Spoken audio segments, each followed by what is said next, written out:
difficulty, as I said, is not about the ultimate future.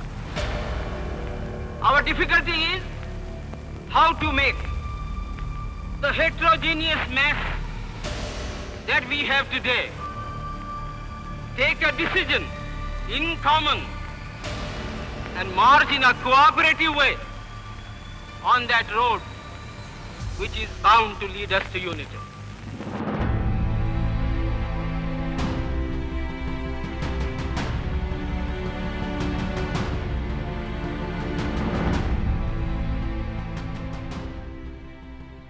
Hello and welcome viewers. You're watching this special presentation of Sansad TV. I'm Kriti Mishra. The Constitution of India, which lays down the basic structure of a nation's polity, is built on the foundations of certain fundamental values. The vision of our founding fathers and the aims and objectives which they wanted to achieve through the Constitution are contained in the preamble, the fundamental rights and the directive principles. The makers of Indian Constitution incorporated the directive principles of state policy in Part 4 of the Constitution from Article 36 to 51. These principles lay down the roadmap for the government to ensure social, economic and political justice and promote the welfare of the people. These directives are not recognized by the courts, but these principles are considered fundamental in governance. Hence, it becomes the duty of the state to apply these principles in making laws to establish a just society. Let's explore the significance of these principles and some key acts and amendments associated with them. Part 4 of the Constitution of India contains the directive principles of the state policy. Our difficulty is The founding fathers of Indian Constitution were aware of the fact that an independent Indian state was going to face many challenges. After colonial rule for almost 200 years, the country was left with widespread poverty, hunger, and with deep-rooted socio-economic inequalities. The framers of our constitution felt that certain policy directions, guidelines, or instructions for the governance of the country were required to handle these problems. Legislatures, executive, and administration of independent India were expected to exercise their powers in accordance with the directions and guidelines given in this part of the Constitution.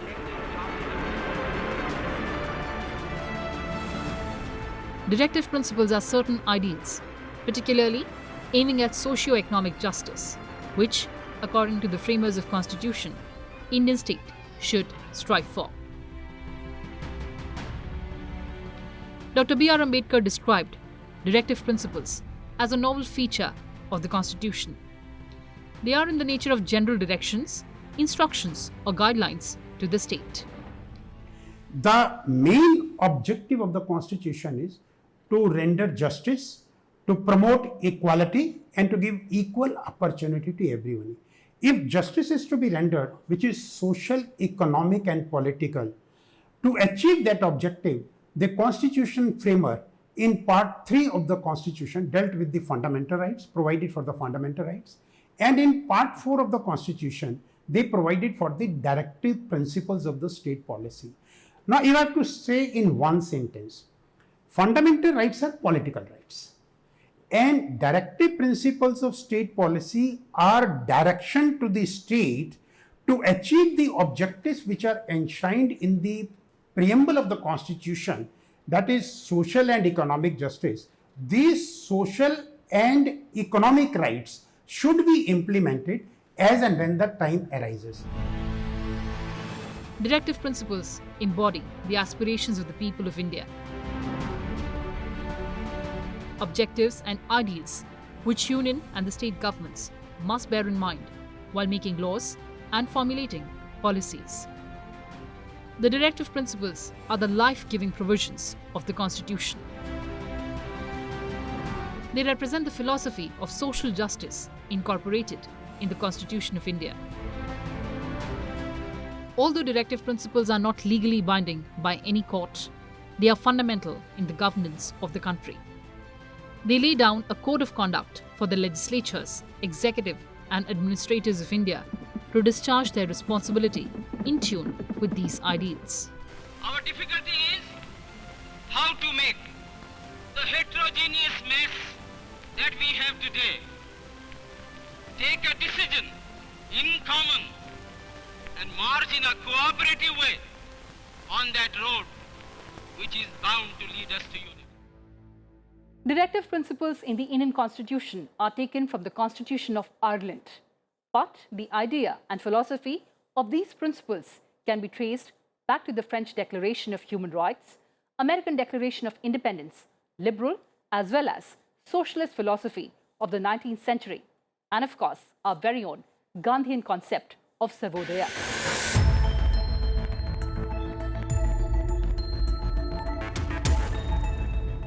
The directive principles contained in the Indian Constitution are taken from the Irish Constitution.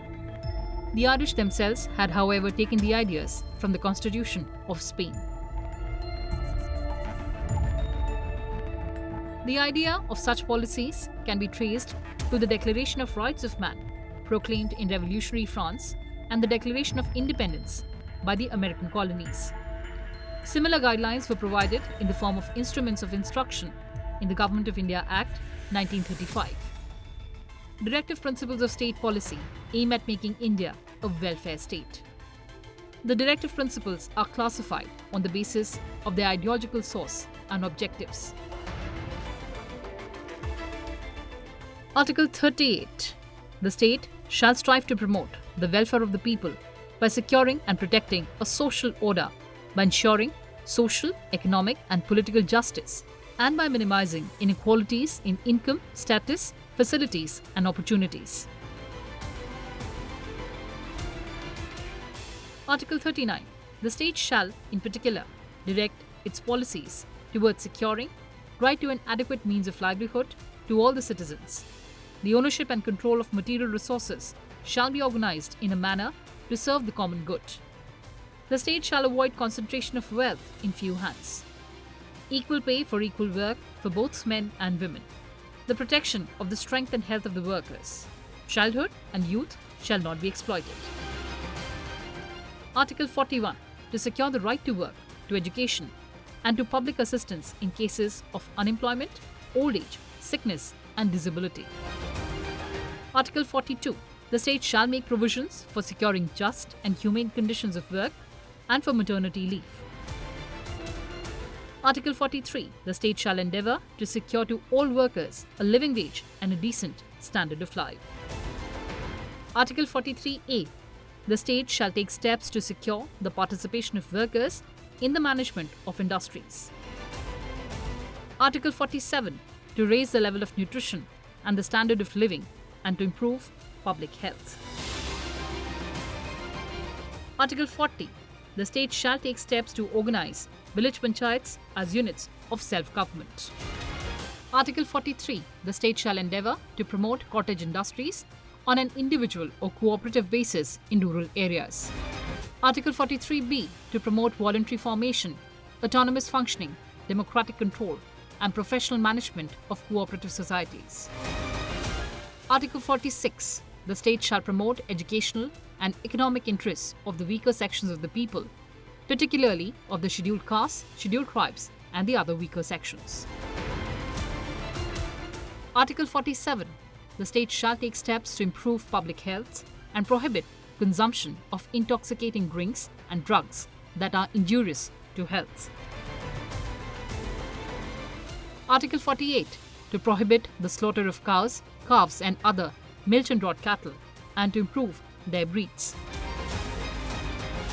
Let's take a look at the directives based on liberal intellectual principles. Article 44. The state shall endeavour to secure for the citizens a uniform civil code through the territory of India. Article 45. To provide early childhood care and education for all children until they complete the age of 6 years. Article 48. To organize agriculture and animal husbandry on modern and scientific lines. Article 48A. To protect and improve the environment and to safeguard the forests and wildlife of the country.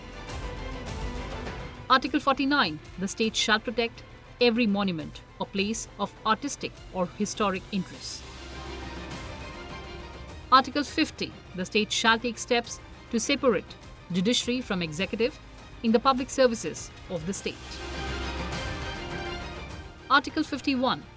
It declares that to establish international peace and security, the state shall endeavour to maintain just and honourable relations with the nations, foster respect for international law and treaty obligations, encourage settlement of international disputes by arbitration. For amending the directive principles of state policies, the constitutional amendment is required. It has to be passed by the majority of both the houses of Parliament. Post-independence, there have been a number of amendments to the Constitution, and some of them are pertaining to these principles.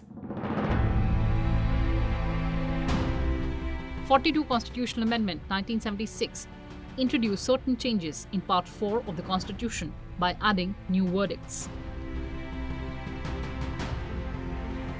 Article 39A to provide free legal aid to the poor. Article 43A, participation of workers in management of industries. Article 48A to protect and improve the environment. 44th Constitutional Amendment of 1978 inserted Section 2 to Article 38, which declares that the state in particular shall strive to minimize economic inequalities in income and eliminate inequalities in status, facilities and opportunities, not amongst the individuals, but also amongst the groups. It also eliminated the right to property from the list of fundamental rights. 86th Amendment Act of 2002 changed the subject matter of Article 45 and made elementary education as a fundamental right under Article 21A. Successive governments in India have taken various steps to implement directive principles. What are those? Let's find out.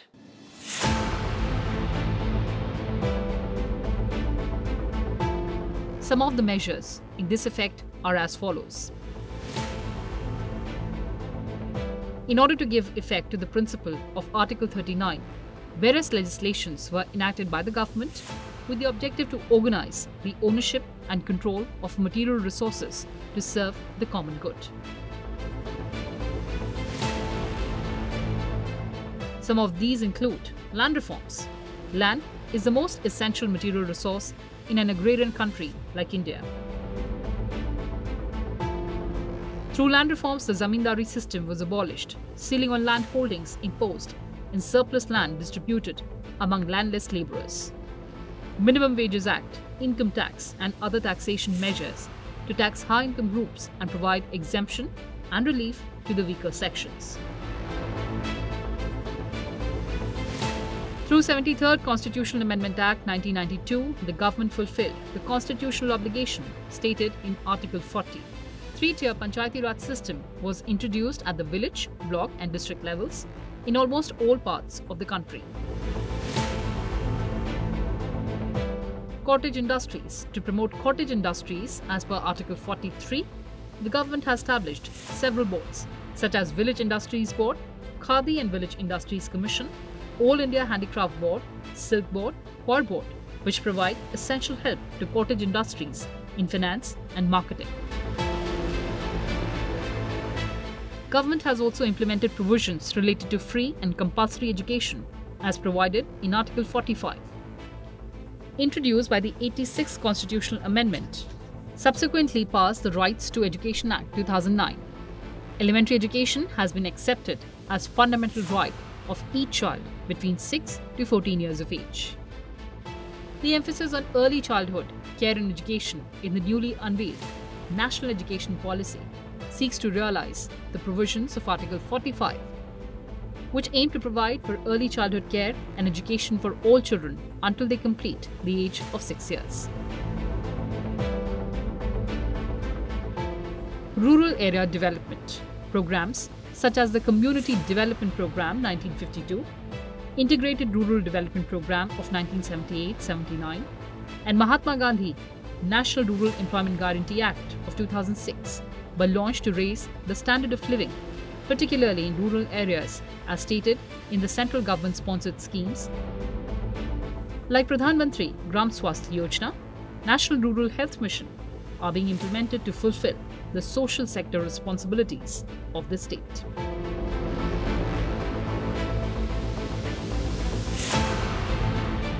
The Wildlife Protection Act of 1972, the Forest Conservation Act of 1980, and the Environment Protection Act of 1986 have been enacted to safeguard the wildlife and the forests, respectively.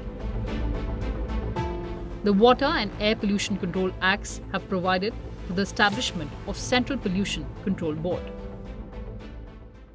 The way the social and economic development has taken place, now the state, right from day one, has started implementing the directive principle of state policy also through the various legislations which have been enacted from time to time.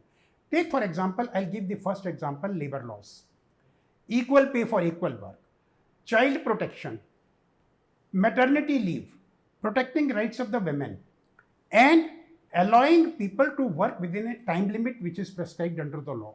These are all not part of that fundamental rights. They are all enshrined in the directive principle of state policy, and the state right from day one has started making laws on these important issues. One most important issue which I would like here is all laws pertaining to environment are under the directive principle of state policy, and it's not part of the fundamental right. Heritage preservation. The Ancient and the Historical Monument and Archaeological Sites and Remains Act of 1958 has been enacted to protect the monuments, places and objects of national importance. Various programs have been started at the central and state level to ensure adequate means of livelihood and also to ensure good health of women, like Janni Suraksha Yojana. Such programs give effect to Article 39, which aims to secure a good standard of living for women in the country. The objective of the directive principles is to better the social and economic conditions of society so that people can live a good life. Knowledge of directive principles helps a citizen to keep a check on the government. A citizen can use these directives as a measure of the performance of the government and can identify the scope where it lacks. To give a new push to the cooperative movement in the country, the Narendra Modi government introduced a significant development by establishing a new Ministry of Cooperation in the year 2021. The ministry is responsible for providing a separate administrative, legal and policy framework for strengthening the cooperative movement in the country. Cooperatives played a huge role in creating an economic model for rural development and providing employment to the poor people, so that they can live a dignified life. On 6th of July 2021, the central government created Ministry of Cooperation for realizing the vision of Sehkar Se Samriddhi, that is, prosperity through cooperation, and give a new push to the cooperative movement. The Ministry of Cooperation was created by transferring the existing entries related to cooperation and cooperative in the business of the erstwhile Ministry of Agriculture, Cooperation and Farmers' Welfare. For the promotion of cooperative societies in the country, the word cooperatives was added after unions and associations in Article 19(1)(c) under Part 3 of the Constitution. This enables all the citizens to form cooperatives by giving it the status of fundamental right of citizens. A new Article 43(b) was added in the directive principles of the state policy. It says that the state shall endeavour to promote voluntary formation, autonomous functioning, democratic control and professional management of the cooperative societies. The vision of the Ministry of Cooperation is to foster a cooperative ecosystem that empowers the marginalized, enhances rural development and contributes to the overall socio-economic growth of the country. The Constitution treats every Indian citizen as equal. It guarantees equality before the law to all citizens, regardless of their caste or religious affiliation. Yet, despite several decades since independence, many communities continue to lack them. To ensure no one is left behind, the Modi government gave a strong pitch for the Uniform Civil Code. UCC is defined in our Constitution under Article 44 of the Directive Principles of State Policy. The Uniform Civil Code calls for the formulation of one law for India, which would be applicable to all religious communities in matters such as marriage, divorce, inheritance, and adoption.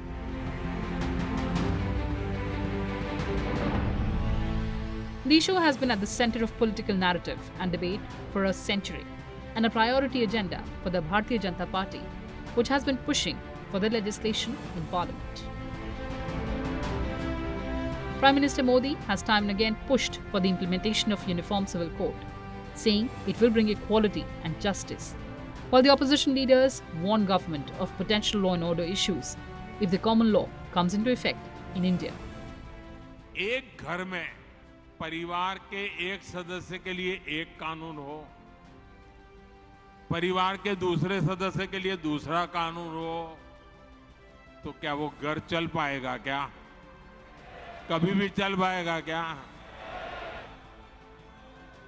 फिर ऐसी दोहरी व्यवस्था से देश कैसे चल पाएगा?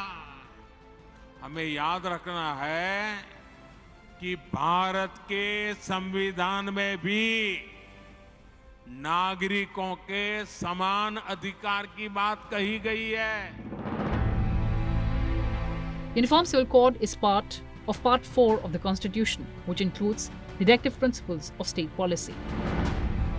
The code comes under Article 44 of the Constitution, which lays down that the state shall endeavour to secure a uniform civil code for the citizens throughout the territory of India. The Constitution of India, under Article 44, one of the directive principles of state policy, states that the state shall endeavour to secure a uniform civil code for its citizens. However, the framers of the Constitution left it to the discretion of the government to implement a UCC. The UCC can be traced back to the debates during the framing of Indian Constitution as well. Dr. B.R. Ambedkar, while formulating the Constitution, had said that a UCC is desirable, but for the moment, it should remain voluntary, and thus the Article 35 of Draft Constitution was added as a part of the directive principles of the state policy in Part 4 of the Constitution of India as Article 44. Dr. B.R. Ambedkar believed that a UCC was necessary to promote gender equality, secularism, and national integration. But the implementation of the code has been patchy, as India is a diverse country, with various religious communities following their own personal laws. In India, personal laws governing marriage, divorce, inheritance, and other such matters are based on religious texts and customs. The major religious communities in India, including Hindus, Muslims, Christians, Sikhs, have their own distinct personal laws. For instance, Hindus are governed by the Hindu Marriage Act of 1955, under the Hindu Succession Act of 1956, which governs the rights of Hindus, Buddhists, Jains, and Sikhs. Hindu women have equal rights to inherit property from their parents and have the same entitlements as Hindu men. While Muslims are governed by the Muslim Personal Law, that is Shariat Application Act of 1937. For Christians, Parsis, and Jews, the Indian Succession Act of 1925 applies. The UCC seeks to replace the existing system of religious personal laws with a uniform set of laws that would be applied consistently to all the citizens. So today when we talk of uniformity of civil code, we are talking of there should be uniform civil laws for all the citizens of this country, and if there are certain religious practices which are coming in conflict with the fundamental rights of the citizens, to protect those fundamental rights, we should implement a uniform civil code. And as on today, the debate is going on, which more particularly talks about the personal laws. Since we are talking about the personal law, some of the minorities feel that probably some of the religious practices which they are following will be adversely affected or will be interfered with in case the uniform civil code comes, which I personally feel is a misnomer. Because if you are implementing some part of the uniform civil code to promote and protect the fundamental rights of the individual, more particularly the children and the women, then there is nothing wrong in it, and the Constitution provides for it. Even for the personal law, there is a provision under the concurrent writ that the states can make law. States like Gujarat, Madhya Pradesh are reportedly moving towards implementing a UCC. The Uttarakhand government has constituted a 5-member committee to draft a uniform civil code. Chief ministers of states like Assam have also strongly pitched for implementation of the UCC. A version of the UCC is in place in Goa. It follows the Portuguese Civil Code of 1867, which means that people of all religions in Goa are subject to the same laws on marriage, divorce, and succession. The Goa Daman and Diu Administration Act of 1962, which was passed after Goa joined Union as a territory in 1961, gave Goa permission to apply the civil code. I am somewhat stunned at the reaction of people when there is a thought afloat that something should be done with respect to directive principles under Article 44. And that is, the state shall endeavor to secure for citizens a uniform civil code throughout the territory of India. End quote. Now I can tell you, after 30 years, I'm sure that situation must have come. I have no doubt it has come. Any further delay in implementation of Uniform Civil Code will be corrosive of our values. The origin of the UCC dates back to colonial India when the British government submitted its report in 1835, stressing on the need for uniformity in the codification of Indian laws relating to crimes, evidence, and contracts, specifically recommending that personal laws of Hindus and Muslims be kept outside such codification. Increase in legislations dealing with personal issues in the far end of British rule forced the government to form the B.N. Rao Committee to codify Hindu law in 1941. The task of the Hindu Law Committee was to examine the question of the necessity of common Hindu laws. The committee, in accordance with scriptures, recommended a codified Hindu law which would give equal rights to women. The 1937 Act was reviewed and the committee recommended a civil code of marriage and succession for Hindus. Well, viewers, that's all we had for you in this edition. Thanks for watching and stay tuned to Sansad TV. Goodbye for now from my side.